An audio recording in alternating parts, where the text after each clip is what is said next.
Good morning. Good morning. Welcome to the Unitarian Universalist Congregation of Lynchburg. We're glad you are here. Whoever you are, whatever your beliefs, whatever your age, and whomever you love, you are welcome here. As we work together for justice, compassion, and peace, we also acknowledge with humility that our buildings sit on Monacan land. My name is Kim Sinna, and I've been a member of this church for 19 years, I guess. If you are with us for the first time, we are glad you chose to be here this morning to participate in the service for this congregation we love. If you would like to receive our monthly newsletter and Friday email updates, please fill out the virtual visitor card found on our website under the Sunday services, or fill out the yellow card found in the back of the chair in front of you and place it in the offering basket during morning offering.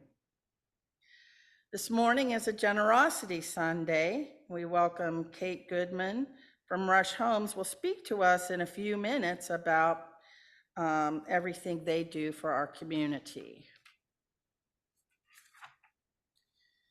You will note that we are moving to a minimalist order of service to save paper and stretch our office resources. The words for the chalice lighting and other weekly words can be found on a sheet in the front of your hymnal. We encourage you to read the Friday e-news to learn about events and read announcements. This Sunday, we have our congregational meeting to approve our 2024 budget. Following the service, we will take a bio break and return for a short meeting. Next Sunday, we will have two services. Our morning services will be a time for sharing some of our favorite holiday memories. So bring those poignant and funny stories of past holidays. Our traditional candlelight Christmas Eve service will be held at 5 p.m. If you plan to attend on Zoom, you might want to have a candle ready to light. We will put the words of the Christmas carols in the Friday blast. Now, I invite us to release our worries about the world and our own lives as we enter into the service by taking some slow, calming breaths.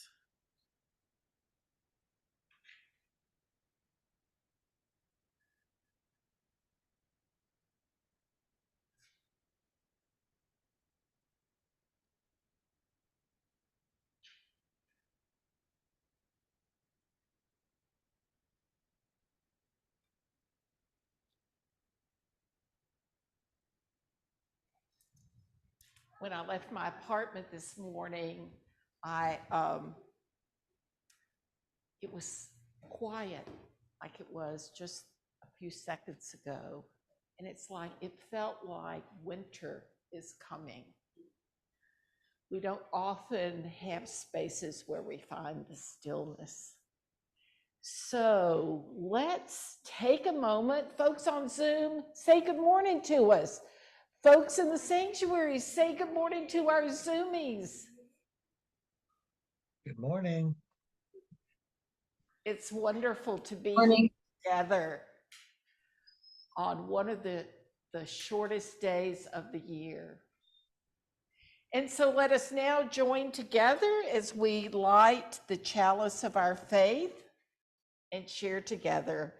May the light we now kindle inspire us to use our powers to heal and not to harm, to help and not to hinder, to bless and not to curse, to serve you, O Spirit of life. I don't know about you, but this time of year, I always feel frenetic. Is anybody else feeling some of that? Getting ready for the holidays or recovering from the holidays, if Hanukkah was our holiday we celebrate. So perhaps what we need on this rainy morning is just a few moments to rest, to be quiet, to be thoughtful. Even in the holiday busyness, it's important to find a still point in our lives and in our hearts. However we celebrate, stillness helps us find and honor the heart of the sacred season we celebrate. So I invite you to rise in body or spirit as we share hymn 352. And even though Emily can't be with us, we are so grateful for her recording our hymns.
Okay, good morning.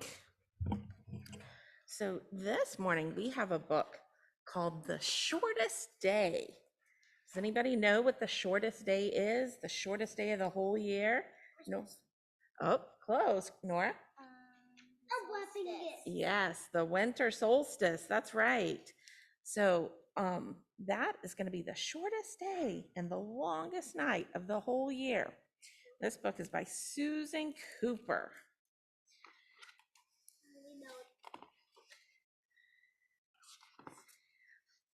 Here we see them working in the field and going exploring. They're getting ready for the shortest day. The sun's shining brightly, but it's not going to be there for long. Now they're gathering sticks. Why do we think they're gathering sticks? Because they need to make a tent or something. A tent? Yeah. What? I think they need to get a fire because it's going to be the shortest day of the year. Oh, These pictures look like our ancestors who wouldn't have had electricity. Yeah. So they would have had to have made a fire, wouldn't they? Yeah, you can't just go home and flip the switch on, huh? Or press buttons. Or press buttons. Like our fireplace. So the shortest day I came. have the gas fire. Oh, that's warm. And the year died. What did the year die? And everywhere down the centuries of the snow white world came people singing, dancing to drive the dark away. Well, I guess we were sort of right about the fire because they have fire, but it's not to heat them up. It's just to save. To give them light, yeah. Yeah, It and looks then like they've heat got them some up because candlesticks there. And to heat them up because at night it's very cold. Yes, that's And true. I was talking about the houses too. Yes, you were. They lighted candles in the winter trees. They hung their homes with evergreen. Evergreen trees. Yes. We have a lot of those at our campground. Do you? They burned beseeching fires all night long to keep the year alive. Look, there's their fire. That's the year alive. They're not ready to say goodbye to this year because it's getting ready to be a new year, right? They're not quite ready for it. And then the New Year's sunshine blazed awake. They shouted, reveling. Saying what? I think they're excited because the sun is coming back. It was a very long night that they danced around that fire. But now the sun is coming back. Through all the frosty ages, you can hear them echoing behind us. Listen. All the long echoes sing the same delight. This shortest day, as promise wakens in the sleeping land. They carol, feast, give thanks, and dearly love their friends and hope for peace.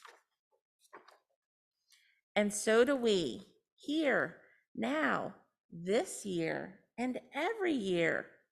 Welcome, Yule. The end. So another name for the winter solstice is Yule. Yeah. So. And some people light a Yule log. It's a big chunk of wood and they can light it. Stay up all night. It can burn for a very long time. And sometimes people put I've heard of that. their wishes for the new year, they'll write them on paper and put them in the fire. Or if there's things they want to leave behind in the old year, they'll write those on the fire and leave them behind. And Zach, you're doing something really interesting. Can you hold up that picture that you're drawing? That's a picture of Stonehenge. And those are standing rocks. And they think that it was one way to tell when the winter solstice and the summer solstice were going to appear. So I got this. Sorry. Yeah, you picked a good one for today. Yeah, that's a perfect one for today. And after the winter solstice, then the days start getting longer and longer and longer. And Until the night is 1 second. And until the night is Christmas. oh yes. And then Christmas comes shortly after solstice. That's right. They're very close together. And do you know what? Christians picked the day of the year for Christmas because it was near the solstice. So Christians talked about the birth of Jesus as being a light that came into the world. And so they put that holiday close to solstice because that celebrates the return of light. And everyone, each one of you, and everybody here has a light inside them. But people who are Christian believe that the baby Jesus' light was shining very bright. But the reason we celebrate then is because it's close to the winter solstice. So upstairs in RE today, we're going to be doing, oh, I think the microphone's on now. Maybe it was off while I was reading. We are going to be doing some really fun things with mystery and light today. We have some candles that make fire, and we have some other ways of exploring light. So let's head upstairs and we will have some And fun. Zach has a flashlight I know. on his pen. Yes, and we have glow lights and candles and all kinds of lights upstairs. So we're gonna be very well lit. Okay. I have a we light re- in the car. Yeah, that's good. It's a headband light. So let us sing them to their classes.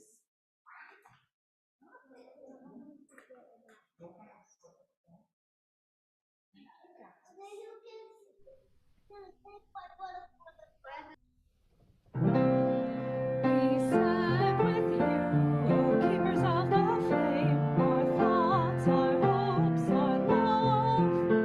In all that you do, O keepers of the flame, be strong, have courage, be true. We sang with you, O keepers of the flame, our thoughts, our hopes, our love.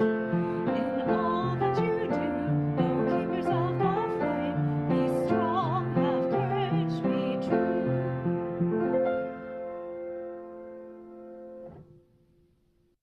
Longest night is almost here. This morning is a time when we together can, oh, sorry. I'll be more profound this time.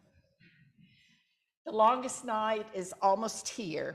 This morning is a time when we can create a space to turn inward, to nurture our hearts and minds. The Reverend Dr. Rebecca Savage wrote this reading on welcoming mystery.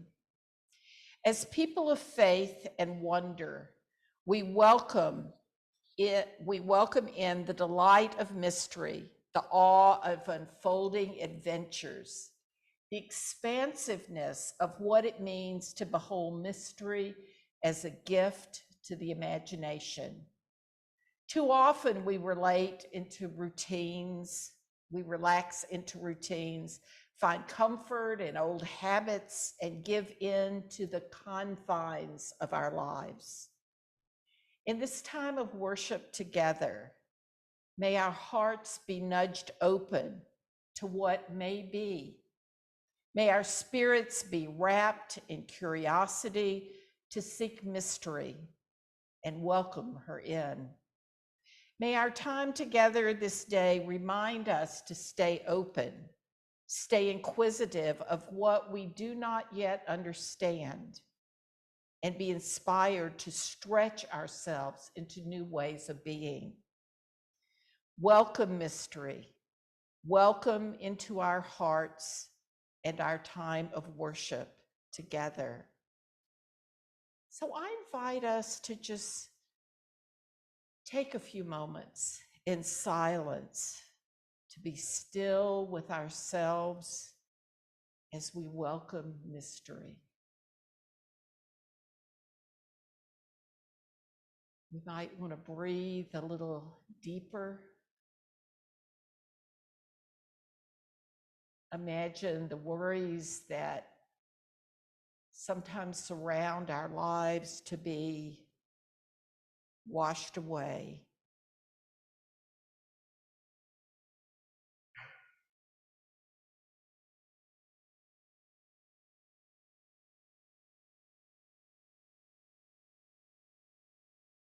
What do we find in the stillness?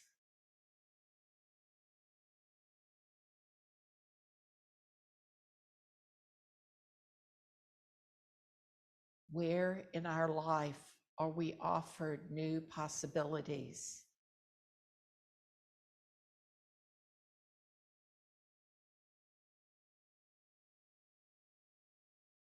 Where are our imaginations nudging us?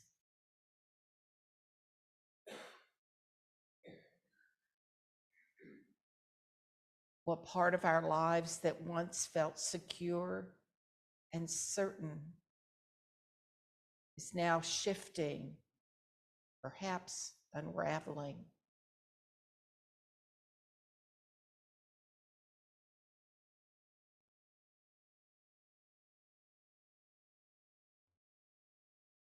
In the dark of these last short days of winter, What do we need to learn? May we remember that in the darkness and in the silence resides the seed of new growth, new understanding.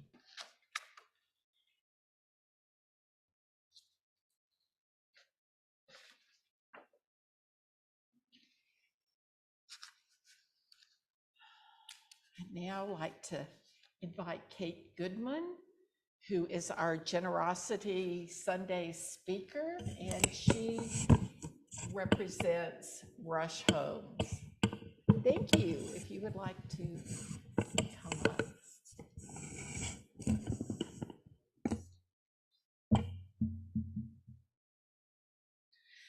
Good morning. I am Kate Goodman, and I do work with Rush Homes. And I tend to sort of wing these things. I just have so much to say about Rush Homes, and I have so much to say about what you all make possible for Rush Homes. But this morning, with everything that I've heard, there have been a million other thoughts that have come to my mind. So bear with me as I probably present a stream of consciousness evaluation of our work and the way you all have made it possible. Most of you all probably have seen me here in years past. Thank you again for the invitation. And most of you probably know what Rush Homes does. But let me just tell you that we have been a local nonprofit in existence since 1996. We provide housing opportunities for people with low incomes and permanent disabilities in our community. And although I myself may be prone to hyperbole, I'm not exaggerating when I say that through your support of Rush Homes, you all are in the midst of all of the intractable problems across the world that no one of us, no one individual can solve. You all are very truly saving lives in Lynchburg, Virginia. People who have been living for probably many years, some all their lives, in housing that doesn't meet the needs of their disability are finding a way to begin every day without their first thought having to be how to manage their disability.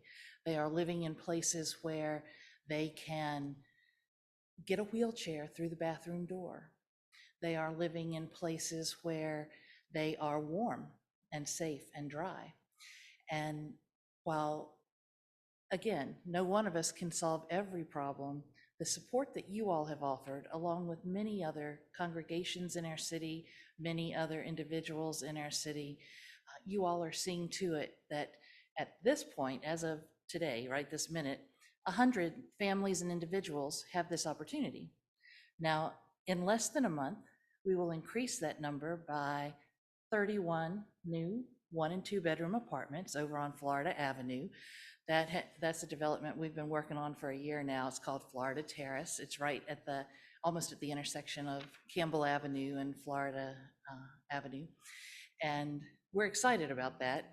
But more than that, or in addition to that, we had the extreme good fortune of being offered the opportunity to purchase a development on Phelps Road in Madison Heights that is done and occupied. There are 22 1 and 2 bedroom apartments in that development, and that is about to become a Rush Homes property. And we're in the pre-development stages of an 8-unit development that we're going to call Carolyn's Place, in honor of a local woman who, when diagnosed with metastatic breast cancer, knowing that she was not going to live much longer, gave Rush Homes her home. And that was a transformational gift for us. So we're about to go from 99 places for these people, our neighbors, to live to 160. So what that means for the infrastructure of the organization is that we need more people. We're currently operating with 5 full-time staff and 2 maintenance technicians. We'll be hiring property managers, residential support coordinators, maybe even another fundraiser, who knows? But in any case, this is something that you are doing right here at home with your gift of $1, your gift of $10 million. I'm still waiting for that one. I'm sure it will come. You never know where you're going to find those things.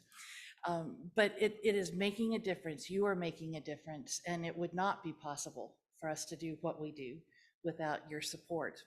And not only are we appreciative of the financial support that the community provides, we're appreciative of the thoughts and prayers that you all send our way, because that's what keeps our light going. And that's what makes us able to do what we do in your name. Some of my coworkers, everybody has their niche. Mine is fundraising. My coworkers on Friday, when I said I'd be here with you today, they said, "Oh, you have to work on Sunday." I'm not working. I'm doing what I love to do. I'm sharing a message that means a lot to me, because my sister, who sustained a brain injury in an automobile accident 20 odd years ago now, lives in a Rush home. And I know, not just because I work there, but because I love someone we serve, I know what it means, not just to the people who live with us, but to the people who love them. So on behalf of my family, thank you very much. We would love to have anyone who's interested in knowing more about us come pay us a visit. You will meet some of the most interesting and fun people that you'll ever hope to meet. I may have told this last year. If you remember it, just graciously let me repeat myself. I'm bad about that. We had a resident who was losing his eyesight, and he wasn't really sharing that with people. And we discovered it. There are a lot of stories about what that led to, but my favorite, he was an older man, and maybe not that much older, but he really did look like one, grandfatherly type, and he had a very deep voice that I found very calming. And our residential support coordinator hooked him up with the Virginia Department for the Hearing Impaired, from whom he could get books on tape, or I guess maybe books on CD. That Or- ages us when we say books on tape. I do it all the time. I know. Well, he could listen to these books he was getting, and he had been an avid reader before his eyesight began to leave him. And what he said to us was, he was so excited. He said, "I know I'm sitting on my sofa, but in my mind, I'm having adventures all over the world." So from that to the woman who no longer has to drag herself by her arms through her bathroom door that's too narrow for her wheelchair to fit through, that's the difference you're making. And I appreciate it. We appreciate it. And I know your neighbors do too. So thank you so much for having us here with you. Thank you so much for sharing your story as you go about the community. And we invite you to come and be a part of what we're doing. We invite you to come visit us, and I'll introduce you to some of our most interesting people. Thank you. Thank you. What an inspiring year y'all have had. We have all had. Yeah, goodness.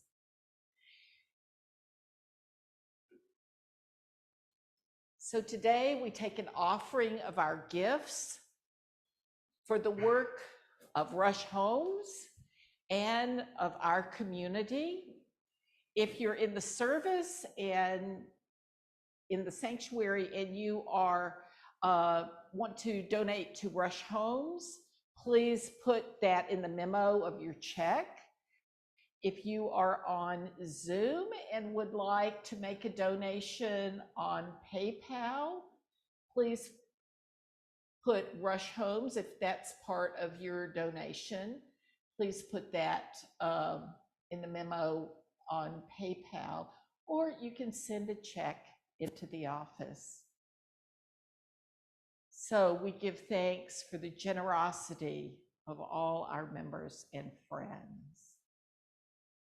David, would you like to start us out?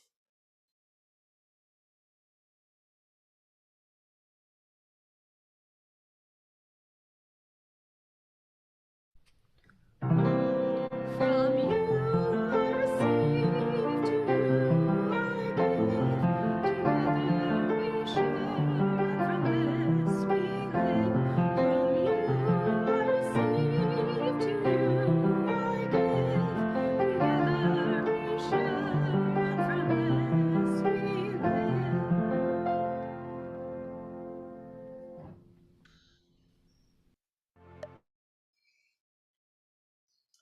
It is our tradition to share together the joys and the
Focus this month has been on mystery.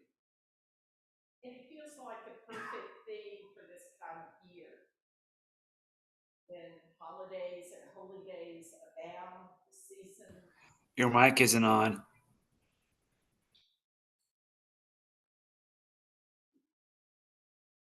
I'm in the stillness, David. Okay. One more time. I was going to be very organized this morning, but our focus this month has been on mystery, which feels like the perfect theme for this time of year. Holidays and holy days abound. The seasons are shifting. Mystery surrounds us and is encountered in various ways through the sacred seasons we celebrate and in our daily lives. We Unitarian Universalists are people who long to know and understand, and so we often search out for the unknown. Often without naming it, we engage with the mystery, which is always part of the human reality. We embark on a lifetime search for truth and meaning so that we may comprehend and give meaning to the world we live in.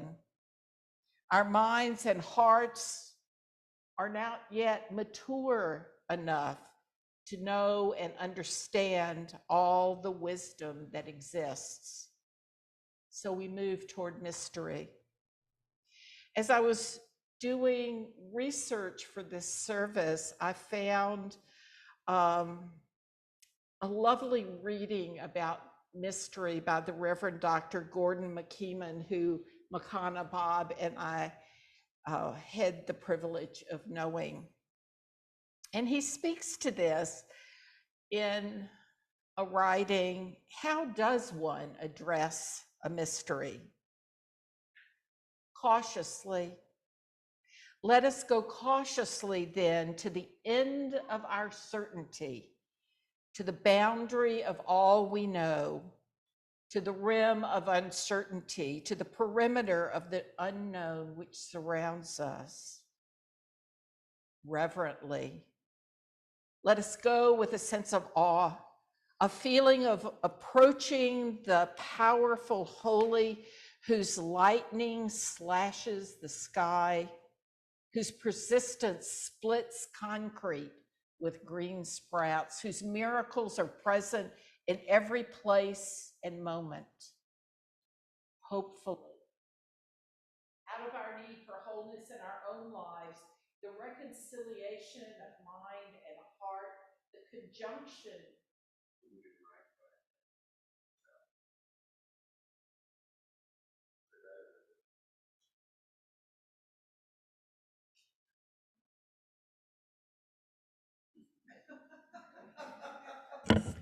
We all need humor in this season.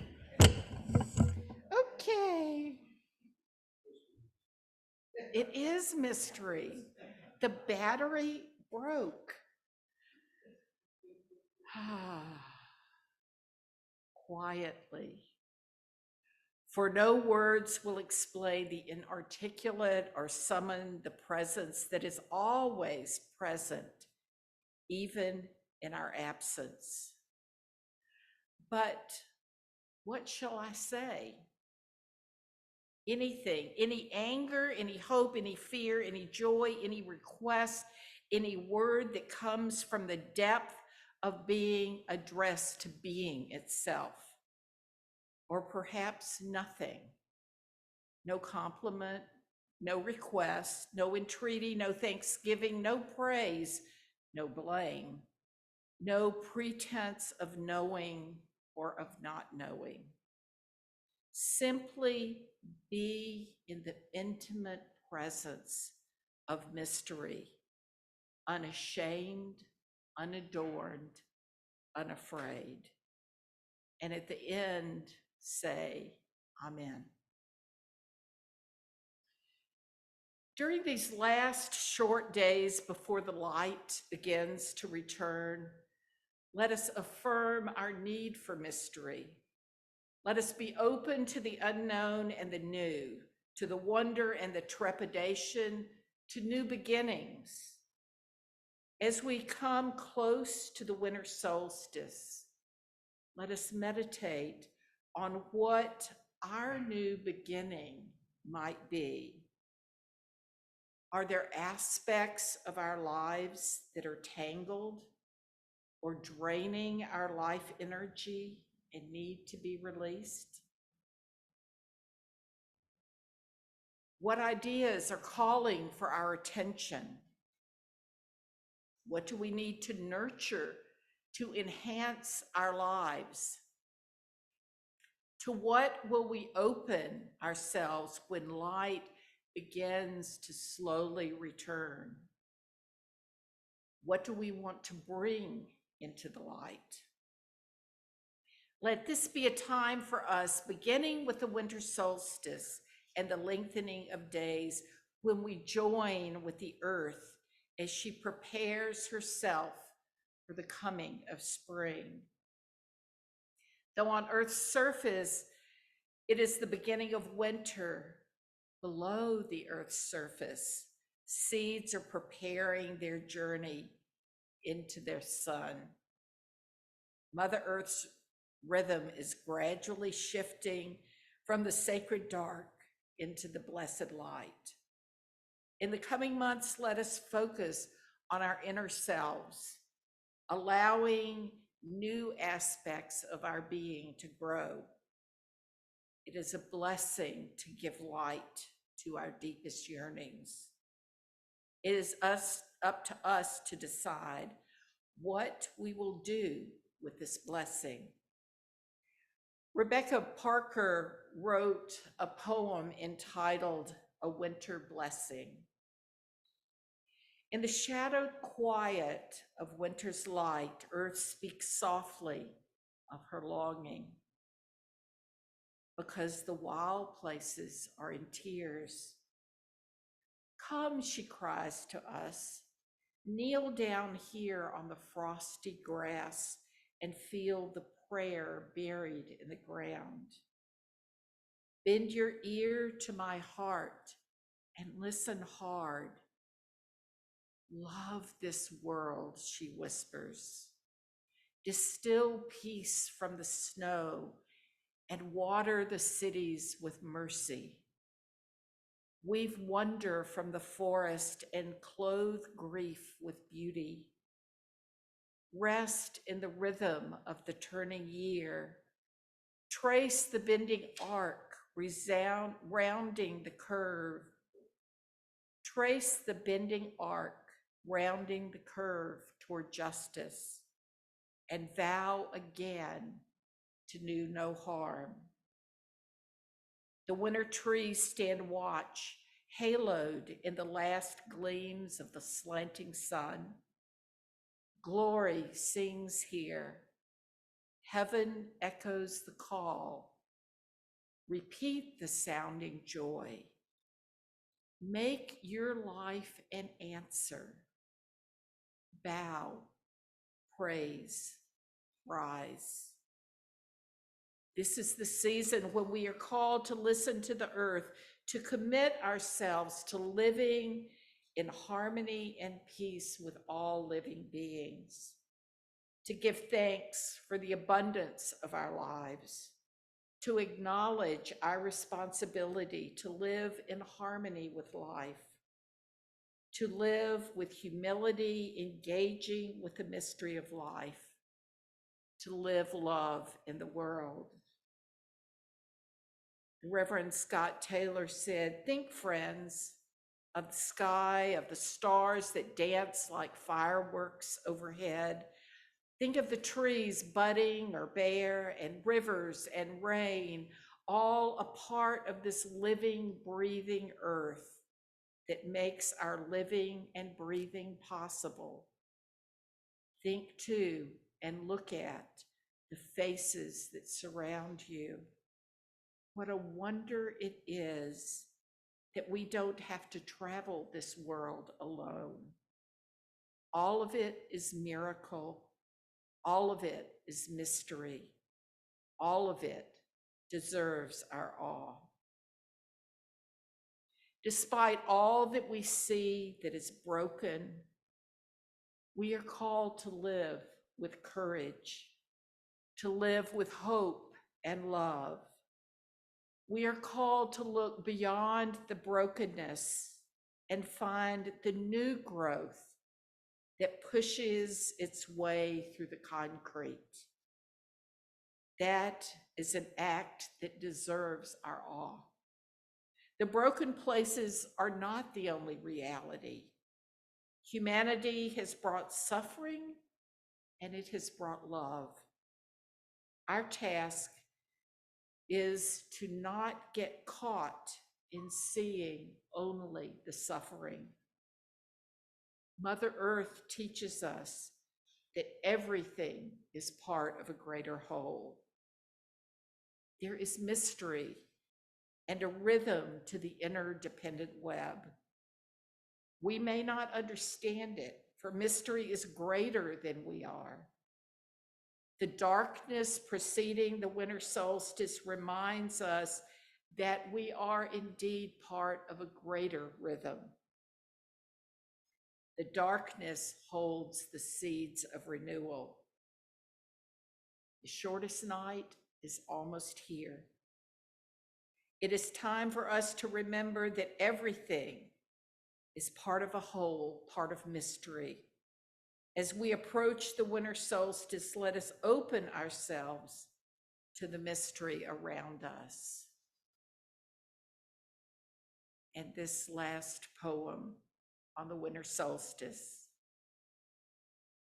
Perhaps for a moment, the typewriters will stop clicking, the wheels stop rolling, the computers desist from computing, and a hush will fall over the city. For an instant, in the stillness, the chiming of the celestial spheres will be heard as Earth hangs poised in the crystalline darkness and then gracefully tilts. Let there be a season when holiness is heard and the splendor of living is revealed. Stunned to stillness by beauty, we remember who we are and why we are here. There are inexplicable mysteries. We are not alone. In the universe, there moves a wild one whose gestures alter Earth's axis toward love. In the immense darkness, everything spins with joy. The cosmos enfolds us.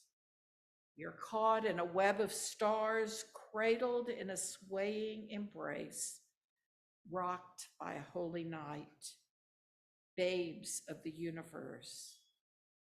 Let this be the time we wake to life, like spring wakes in the moment of winter solstice. Rebecca Parker. So let us live with gratitude and awe that we have been blessed to live in the midst of this life and in the midst of Earth's garden. Let us rise in body or spirit to share hymn 207.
Earth was given as a garden cradle for humanity, tree of life and tree of knowledge, placed for our discovery.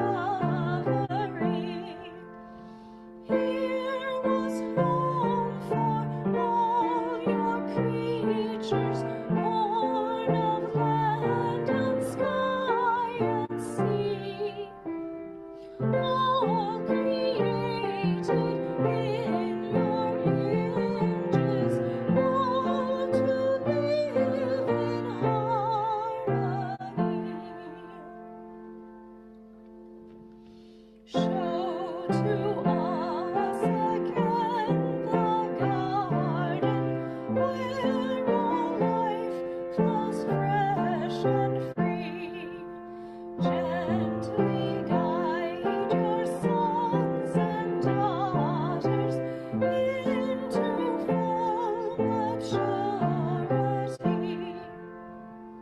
Teach us how to trust each other, how to use for good our heart, how to touch the earth with reverence, then once more will Eden flower.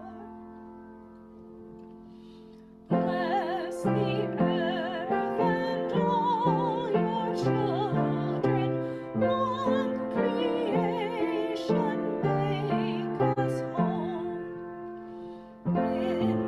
Interwoven, all connected, planet-wide and inmost soul. Holy Mother, life bestowing, bid our waste and warfare cease. Fill us all with grace o'erflowing. Teach us how to live in peace. Be seated. As Kim extinguishes our chalice, let us share our unison response. We extinguish this flame, but not the light of truth, the warmth of community, or the fire of commitment. These we carry in our hearts until we are together again. And it's time now to wave goodbye to one another, although I'm sure some of y'all on Zoom will be staying for our congregational meeting. Bye, everybody on Zoom. Bye, everybody in the sanctuary. It's been good to be together today. Our final words of benediction. Let there be a season when holiness is heard and the splendor of living is revealed. There are inexplicable mysteries. We are not alone. In the universe, there moves a wild one whose gestures alter the earth's axis toward love. Blessed be.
Go in peace. And Betty, do we come back in 10 minutes? Well, no more than that, or, we could have us do